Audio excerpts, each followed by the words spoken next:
নমস্কার, সনাতন আর্য চ্যানেলে আপনাদের সবাইকে স্বাগত জানাই। এর আগের ভিডিওতে আমরা যতদূর অবধি মহাভারত পড়েছিলাম, আজকের এই ভিডিওতে তারপর থেকে আবার পড়া শুরু করব। অতএব চলুন সময় নষ্ট না করে শুরু করা যাক আজকের। ধৃতরাষ্ট্র বলছেন, যখন শুনিলাম দেবরাজ দত্ত দিব্য শক্তি ঘোররূপী রাক্ষস ঘটোৎকচের বধনিমিত্ত প্রযুক্ত হইয়াছে, তখন আর জয়াশা করি নাই। যখন শুনিলাম কর্ণ অর্জুনের বধ সাধন করিবার নিমিত্ত যে এক পুরুষঘাতিনী শক্তি রাখিয়াছিলেন, তাহা রাক্ষস ঘটোৎকচের উপর নিক্ষেপ করিয়াছেন, তখন আর জয়াশা করি নাই। যখন শুনিলাম ধৃষ্টদ্যুম্ন যুদ্ধ ধর্মের বিরুদ্ধে আচরণ করিয়া মরণে স্থির নিশ্চয় বিশস্ত্র ও রথস্থিত দ্রোণাচার্যের শিরচ্ছেদ করিয়াছে, তখন আর জয়াশা করি নাই। এখানে ধৃতরাষ্ট্র বলছেন যে যখন উনি শুনলেন কর্ণ অর্জুনকে বধ করার জন্য যে এক পুরুষ ঘাতিনী নামের যে অস্ত্র সংরক্ষণ করে রেখেছিলেন সেটা ঘটোৎকচের উপরে প্রয়োগ করেছেন, তখন ধৃতরাষ্ট্র আর জয়ের আশা করেন নাই। আবার তিনি যখন শুনলেন যে ধৃষ্টদ্যুম্ন দ্রোণাচার্যের শিরচ্ছেদ করে তাকে হত্যা করেছেন, তখন তিনি আর জয়ের আশা করেন নাই।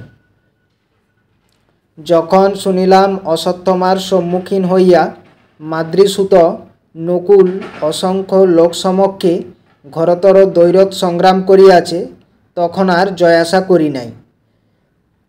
যখন শুনিলাম দ্রোণ বধে ক্রোধে অধীর হইয়া অশ্বত্থমা নারায়ণাস্ত্র পরিত্যাগ করিয়াও পাণ্ডবদিগের প্রধান এক ব্যক্তির প্রাণসংহার করিতে পারিলেন না, তখন আর জয়াশা করি নাই। এখানে ধৃতরাষ্ট্র বলছেন যে যখন উনি শুনলেন পাণ্ডব পক্ষের নকুল অশ্বত্থমার সম্মুখীন হয়ে বীর পরাক্রমে ঘোরতর যুদ্ধ করেছেন, এটা শুনে তিনি আর জয়ের আশা করেন নাই। আবার বলছেন যে যখন উনি শুনলেন অশ্বত্থমা সমগ্র পাণ্ডব পক্ষকে বধ করার জন্য নারায়ণ অস্ত্রের প্রয়োগ করলেন, কিন্তু তবুও পাণ্ডব পক্ষের প্রধান কোনো এক যোদ্ধার প্রাণ হরণ করতে পারলেন না, তখন ধৃতরাষ্ট্র আর জয়ের আশা করেন নাই। শুনিলাম ভীমসেন যুদ্ধে দুঃশাসনের রুধির পান করিয়াছে এবং দুর্যোধন প্রভৃতি অনেকেই তথায় সমুপস্থিত থাকিয়াও তাহা নিবারণ করিতে অক্ষম হইয়াছে, তখন আর জয়াশা করি নাই।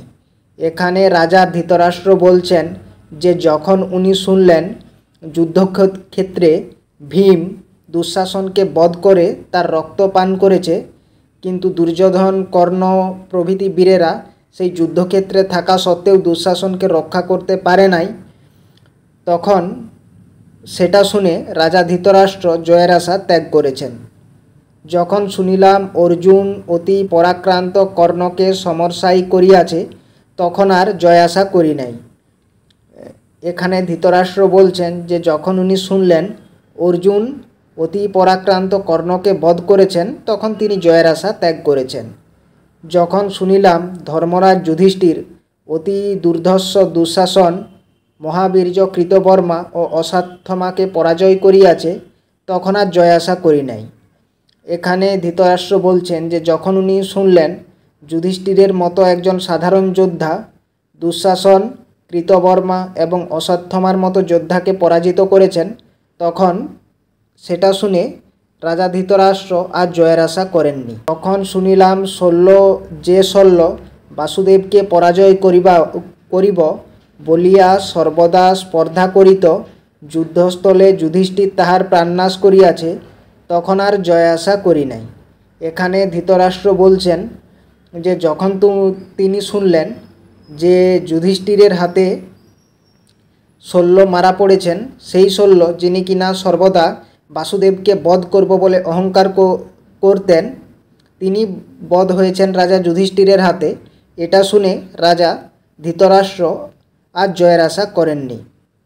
যখন শুনিলাম সহদেব কলহ ও দ্যুত প্রভৃতি কতিপয় দুর্নীতির নিদান ও অতি মায়াবী প্রবল সৌবল্যকে অর্থাৎ শকুনিকে মৃত্যুমুখে প্রত্যাপন করিয়াছেন, তখন আর জয়াশা করি নাই।